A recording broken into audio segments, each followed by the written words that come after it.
Good afternoon, everyone. My name is Sandra Moore, and I'm the Chief Program Officer at ECEPS, and I'd like to welcome you to our second deep dive on success coordination and ECE apprenticeship.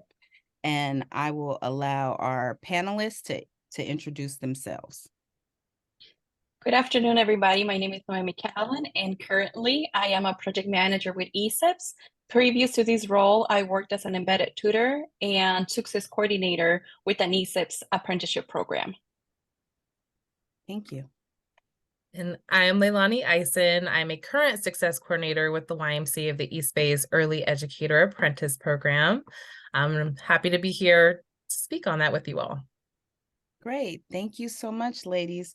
We have about an hour for our workshop, and I'm going to go ahead and get us started on the first question around centering equity and student success. So when you guys think about the work that you have done, what does it mean to truly put equity and student success at the center of program design, and why are success coordinators so integral in making this happen? Yeah, so success coordinators are in a position that affords a wide perspective. As a success coordinator, I had the opportunity to get to know the apprentices as a person, as an individual on a personal level, and also as a student and as an employee.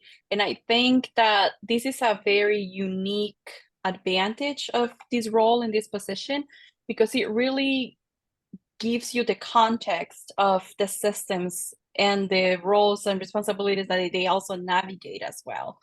And success coordinators then, can identify those areas where they need the most support and zoom in to develop plans for improvement. So I feel like that's one of the key components in being mindful of centering student success and equity in the design of the program.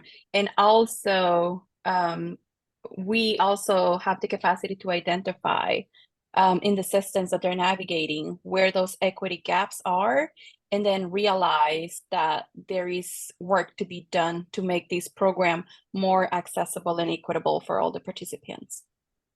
Great, thank you. Leilani? Yeah, thank you, Noemi. So since we're creating pathways via apprenticeship, as Noemi mentioned, centering student success and equity at the heart of program design to me means creating intentional systems that we can that help us anticipate, evaluate, and address barriers to not just educational success for apprentices, but economic sustainability as well, since this is a career pathway. In other words, we are embracing participants as human beings that we know exist in complex circumstances, like we all do. And Noemi mentioned that success coordinators can identify areas of improvement to make the program more accessible. And I'd like to share an example. So success coordinators recruit and onboard apprentices, which we will speak more of later. And we know that selected participants will need to complete a variety of different things to start. So this can include some health requirements like a screening, a TB test, vaccinations possibly, as part of the onboarding process. And we had a system for collecting this information. We invite everyone for an orientation. We have our orientation packet, and we say, hey, these are the forms. So we review them. Please complete this and bring it back to us. But did we have a system to really catch and address barriers that apprentices might have at the very beginning to even get these things completed? And this can pose a challenge. And having challenges before the program even starts, like struggling to find health services to complete those tasks, can have a strong impact on the confidence level of someone starting the program. And as success coordinators, it's our job to ensure that participants transition into the program as smoothly as possible, and have resources at the ready should needs arise. And one real-time application of this is with a new cohort of apprentices in Hayward and with our RSI provider at Chabot College. And one thing that we thought about was, let's bridge that gap and create access to apprentices to those health services at Chabot. And we had a welcome event recently where students were able to hear from the health center staff. We were able to do a campus tour and see where it was physically located. And not to sound, too corny, but we got to take our wins where we get them. We heard like, wow, that was, I wish I would have known that in the past. Some of these apprentices were Chabot students beforehand and didn't necessarily know that those services were available, or maybe needed a refresher. So in that instance, I felt like, community was forming, resource connections were forming, that were going to benefit apprentices now at the start of their program, but also later down the line. So this is an example of the role a success coordinator can play in organizing efforts to improve the program design and ensure equity for apprentices. Thank you so much for that, those examples. I think it's really important. We talk about equity a lot, and some people may have difficulty understanding how you actually infuse that equity. And I think those examples really do help. Thank you. Okay, so now moving on to what we're looking at in terms of the roles and responsibilities. What are the roles and responsibilities of success coordinators? Because I think that's what people really want to understand. Sure, Sandra. So I can speak on that first. So from what we've talked about already, I think we kind of have this idea or this picture of a success coordinator role being pretty comprehensive. And that would be correct. So they are responsible for key components of program delivery, which impact apprentices in almost every aspect of the program, from when they start to when they finish. So what I can do, Sandra, is just kind of give a high-level walkthrough of an average week for a success coordinator. So some key components of the work that a success coordinator is doing on an average week can include program delivery. So that would be planning and facilitating activities such as weekly cohort meetings that include soft skills training. We're meeting with apprentices one-on-one. We're facilitating our in-person tutoring sessions and study hours, and planning events for apprentices to engage, like our wellness events that we do twice a year, as well as graduations. We're also doing a part of tracking or case management. So this can include checking in on course progress and tutoring needs.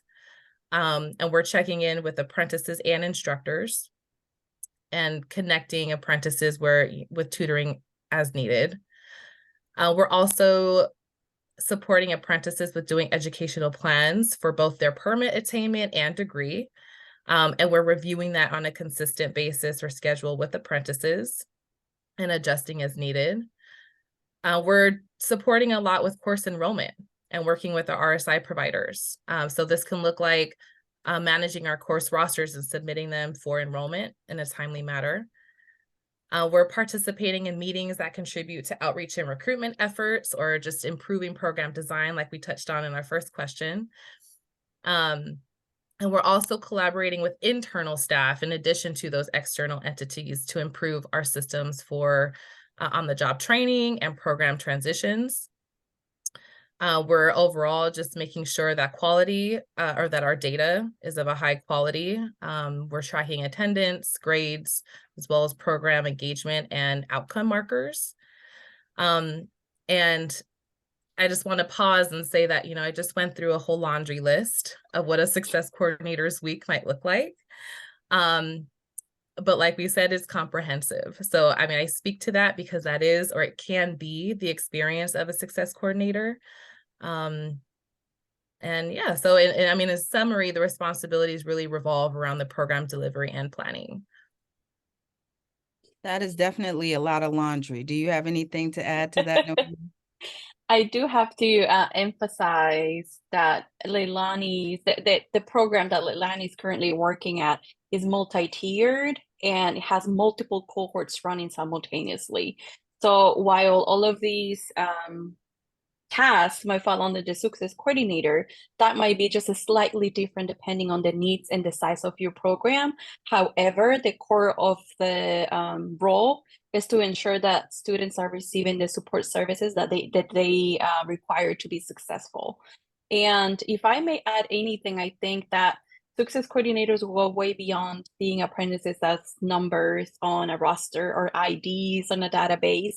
And we also see them as people with great potential who need just a community and a group of cheerleaders helping them move forward with their academic and professional goals. And I think that's one of the other key roles for success coordinators. They are the apprentices cheerleaders. They use a lot of opportunities to empower them and to help them grow in the profession. And they also build strong relationships that lead to trust and retention, program retention and employment retention as well, because all of the participants will ideally be employed at, in Leilani's case, at the YMCA of the East Bay, right? Who is the employer hosting the apprentices. And I think that because the success coordinators have the best interests at heart, they also work on supporting the development of educational and professional plans with the apprentices, and they ensure that all the courses that the apprentices are taking are leading them to that goal, which is either the degree or the permit, so that they don't take courses that are not necessary, which I think is also critical in these programs. Great, thank you for that. I really think the most important part of what I heard from both of you is Leilani's laundry list of all of the things that you do, and then Noemi's response about us remembering that these are not just numbers, but they're humans. In my experience in working with students, I've found that the students who actually make it are the ones who have support and the ones who know that there's somebody who cares about them. So I really appreciate the way you guys rounded off that question. Thank you. So Sandra, yes, sorry, can I just tell you just a quick sample that you brought up to my mind in terms of what you just said? yes. There was an apprentice when I was a success coordinator that was in my caseload, for lack of a better word. But I was working with her, and for whatever reason, she didn't disclose that she needed a learning accommodation. And she went to the college DSPS office and requested them to give them the accommodation of the audio book. So she basically needed her textbook to be in audio as well. And they asked her for proof of ownership, but because she had gotten the textbook from us, she didn't have a receipt. So then, you know, she came to me and told me if there was a way for me to help her. And so I wrote a letter, she took it to the college, and she got her her audiobook. And that's one of the things that it goes back to what you said, right? It's about having the right support. It's about having a community to lean on and people seeing you as a human being with great potential, just needing, you know, support to be successful. Absolutely. And I think that so often what happens to our students who are not savvy enough to work through the education system, they get lost in the system when they don't have those supports and those people who are there to help them walk their path. And what I see in terms of the success coordinators, that you guys are really the glue that keeps this apprenticeship working and help them move through their pathway. So thank you very much. Okay, I think we're ready for the next question. Okay, so still working with roles and responsibilities. In what ways do success coordinators interface with RSI providers, which are the colleges, college faculty, and embedded tutors?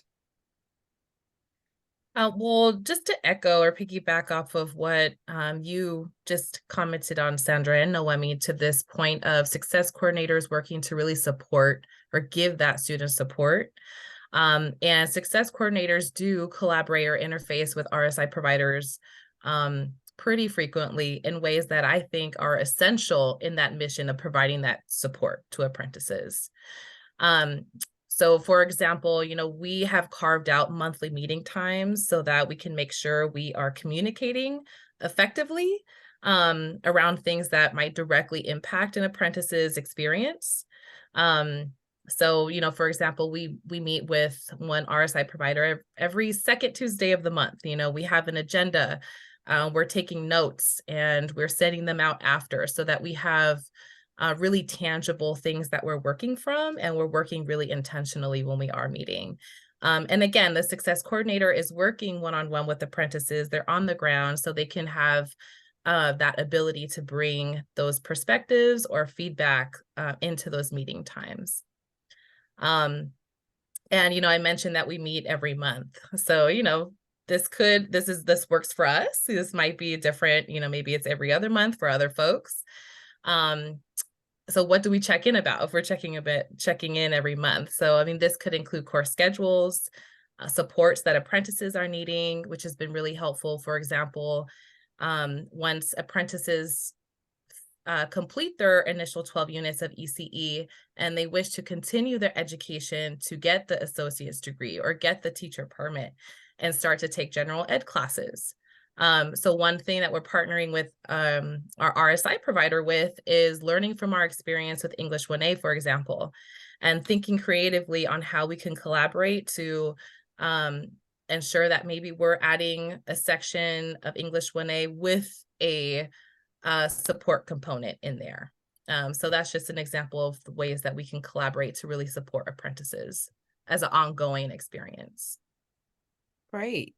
And I love that you talked about the pathway of the associate teacher, because one of the things that the success coordinator really does as well is help move the apprentice through that pathway. So letting them know that the associate teacher is not the last stop. We're not just doing this and then ending it. Mhm. Taking it to the teacher, the master teacher, we're moving all the way up.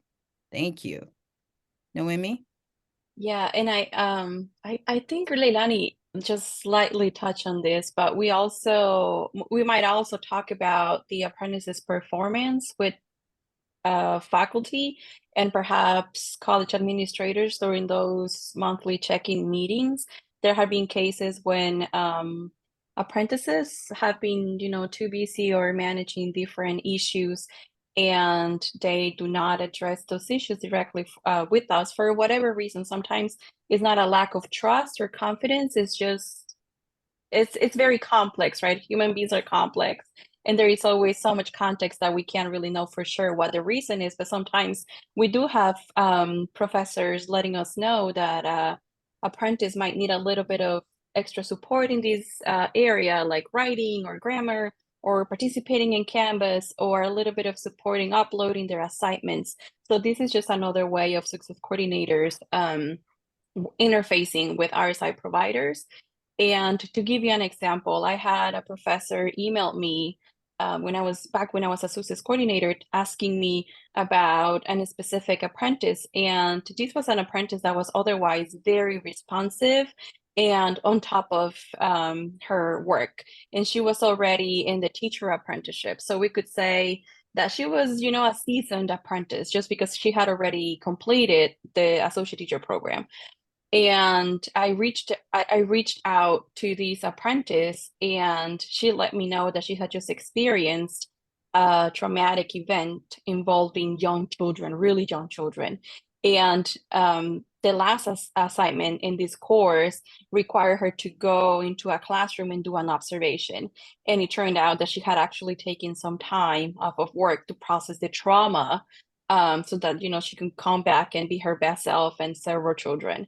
And after hearing this, I went back to the professor, and then the professor said, well, maybe what we need to do is offer her to give her an incomplete. So we do have to have her fill out an application. So she has to be in agreement of this process. But we worked together to find a solution that was not only under the requirements of the college, but also that supported the apprentice in the best way. Because, an incomplete was a lot better than an F at the end of the semester. And she was so close to being done that asking her to withdraw from the class almost felt like as if she was getting an F, because then all the work that she had already done would have been lost. And then, the apprentice submitted the application. She got her incomplete. She had the time to process through what she had gone through. And we have given her the opportunity to come back the next semester. And she has a deadline for submitting her assignment. So it's really up to the apprentice to move forward through the process and then earn her grade. And this is just another example that I can give you in terms of how success coordinators might interface with RSI providers as well. That's great. That's a great example. And it just shows us once again, how important the relationship is between the success coordinator and the apprentice, and helping them learn how to communicate what their needs actually are. Because what I think about is, if you had not been in place with this student, they may have not done that assignment, they may have gotten an F, and that would have impacted their ability to move forward with their goal.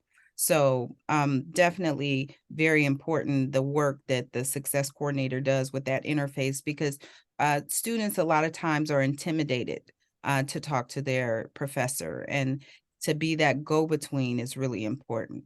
Thank you.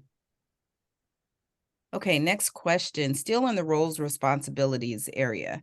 What staff structure is necessary on the OJT, on the job training employer side of the equation, to make sure apprentices get the support they need to succeed, and that the apprenticeship program can succeed? And Leilani, I'm going to give that to you. Sure. And I like this question because I think we just painted a picture of how we interface with RSI providers to support apprentices within the academic setting. And this question, I feel, is how success coordinators work with our employer side to also support apprentices in the employer setting or job setting.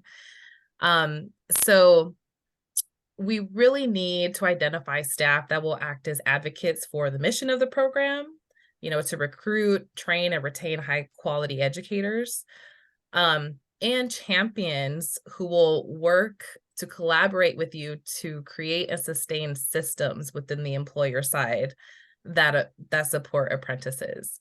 So to help with this, right, the creation and sustainment of systems, specifically when we're talking about on-the-job training and a transition to, permanent employment, these are a few suggestions of staff that I think are important to identify. So in the realm of OJT and kind of creating and collaborating to create systems to help apprentices get placed, identify mentor teachers, track hours, and ensure that they are actually learning about competencies and meeting goals.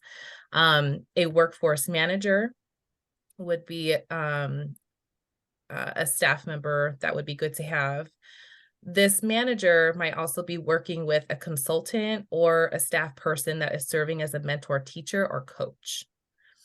Of course, the success coordinators are going to be in that mix on the employer side, because we're the conduit, we're the connector. So we're just going to help facilitate communication and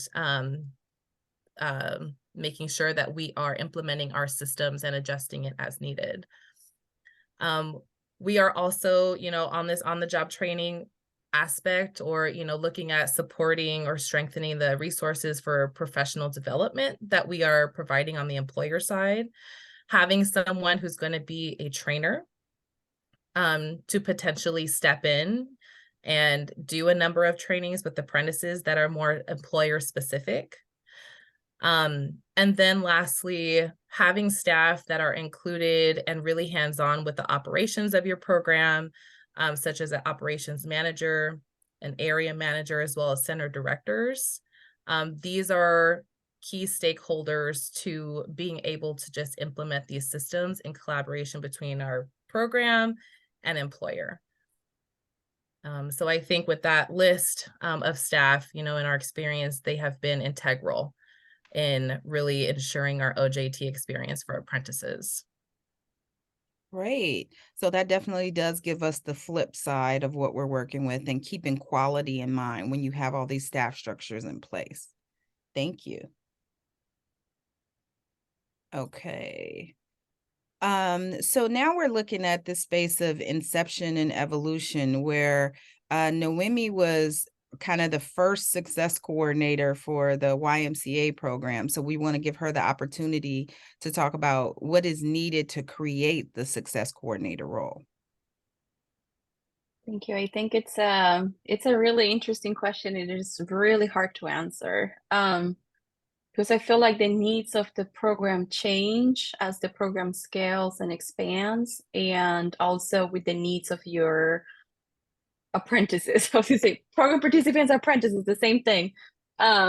But I would say that the one thing that really helped me organize my work was spreadsheets, as simple as a spreadsheet in Excel, where I was able to track my tasks and prioritize every day. Because I think if you go back to the list of roles and responsibilities that Leilani shared with you, it was very comprehensive, and there were a lot of things that I was participating in. And because the program was so new at the time in 2018, in a way, it was really new.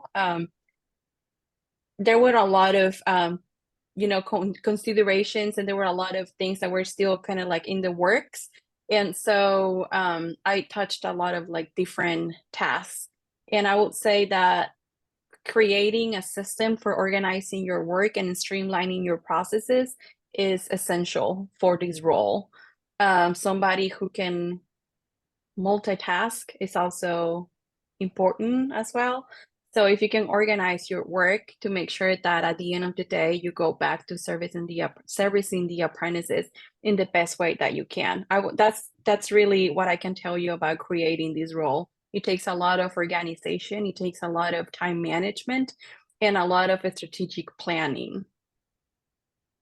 Great, thank you. I think that's important for everybody who's considering hiring a success coordinator that they've never had before. What are the characteristics that you might be looking for to hire this person? An organization sounds like it is very key, on top of being able to work autonomously, sounds like. Great, thank you.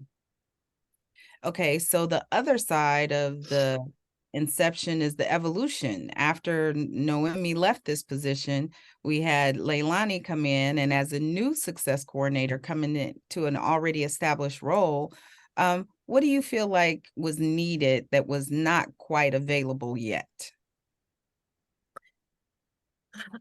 So just to start off with, the skills that are correct characteristics that we should look out for when hiring someone. I think we can also think about to this question, how can we set up then this person for success? And that's my question. How as an employer can we help a success coordinator be successful in helping apprentices be successful? For me, I had a slightly different experience. When I came on as a success coordinator who is going to be responsible for our teacher level, right? Or tier 2. So this is folks who've already completed and have applied for their associate teacher permits and want to continue on to achieve their teacher level permit. I think at that time when I came on, that portion of the program hadn't necessarily been as structured. So, one side of the coin was that I had opportunity to really be hands-on in that program design. On the flip side, I think having a roadmap or, having just more resources for structure would have been helpful for me as a brand new person stepping into this role. And I wasn't necessarily brand new to the YMCA. So I had worked for the YMCA 4 years previous to that. Which helped me, reach out and get tasked with, pulling our service areas together to collaborate. But I think having some systems for communicating with RSI providers, for example, around courses, enrollment processes, I think having documents as training tools and onboarding resources is something that would have been really helpful, I think, for me and any success coordinator, I think, just starting in their role. Great. I'm going to throw out another question that I just thought about for you ladies, and that is, how important do you think it is to have ECE background as a success coordinator? Where do you think that, if somebody's looking to hire a success coordinator, do you think that's something they should consider? Sandra, it's almost like, in a way, you sort of read my mind, because I was just thinking that we're talking about all these hard skills that are needed for this role. But I think having an understanding of the ECE workforce comes from having an ECE background. And we do understand that sometimes this is learned on the job, right? But if you're bringing a brand new person who doesn't have any experience with apprenticeship or with higher education pathways or like higher education systems or the ECE permit matrix in California, I think that this just adds another layer of complexity in onboarding this person. So while I think that it's more about welcoming a person who has the capacity to build respectful and kind relationships with the apprentices, who is inclusive of all cultures, ethnicities, etc. It's also ideal or great to have an ECE background for those purposes that I just shared with you. Leilani? Yeah, well, so my experience is a little different. So my background is not in ECE. My bachelor's was in health science. My minor was in biology. However, the work that I did was always within the education setting. It was always really centered around, one-on-one coaching, advocacy, community health promotion, and, addressing our upstream factors, things that we can intervene with that will impact positive outcomes for folks. So that was kind of my background and my driving passion. But along the way, I had accumulated or developed a set of skills very similar to what Noemi was just describing. So, I really had developed skills for building relationships, for coaching or motivational interviewing, things like that. And learning the child development matrix, for example, or, these requirements for the permits was a part of my learning curve. However, I think with the help of existing success coordinators, so Noemi at the time, we were actually colleagues still working at the Y. So it was helpful to have her, being that was her expertise and her educational background, to kind of assist with questions that I had. However, in my personal experience, I feel like I was able to really pick up on those things, and having those resource documents, is helpful. And just having someone to help explain nuances and, at the front or along the way was helpful. But I guess maybe I'm an example where maybe your background doesn't necessarily need to be in ECE, but it could definitely be helpful. Okay, I think that's really helpful for people to understand as they're looking to have a success coordinator join their system, and how much onboarding is going to be necessary if they need to have some early childhood background, if they need to understand the matrix, how they mesh that with the other skills that they actually have, but know that that's something that is important. So thank you very much for that. And I think we are rounding it off now with our last question for you ladies to give some advice for some lessons learned. What advice would you give to a brand new success coordinator? I can take a stab at that. So I think in general, this, as we've said, is a comprehensive role. A success coordinator can deal with juggling a lot of things at one time. So as Noemi said, time management and finding systems that really work for you to organize your time and your work. As well as when it starts to feel a little overwhelming, just to kind of take a moment consciously to kind of speak to yourself and reground yourself in the purpose of your work and why you want to do it. I'm sure Noemi will explain in depth a little bit more with a great worded quote or thought. But I think that would be my advice, is just, help yourself with systems and organizational practices, and just take that human moment to center yourself within the work that you're doing.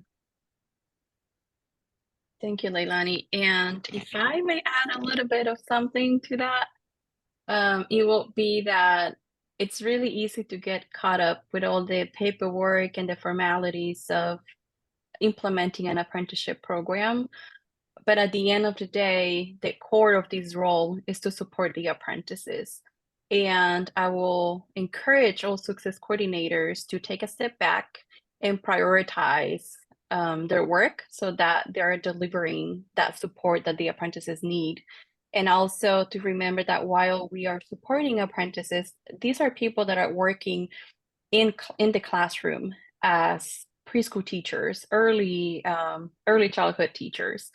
And what we're doing is not only reflecting on their progress academically or professionally, but also our work impacts the children. And at the end of the day, I think it's also all about developing highly qualified early educators so that the children can reap the benefits and have the best experience in their early childhood. So I will ask or encourage all success coordinators to think about that every day, to think about how impactful the work that they're doing is. And while it can be overwhelming sometimes, it is important that you yourself also have a support system to lean on and a community that can help you push forward.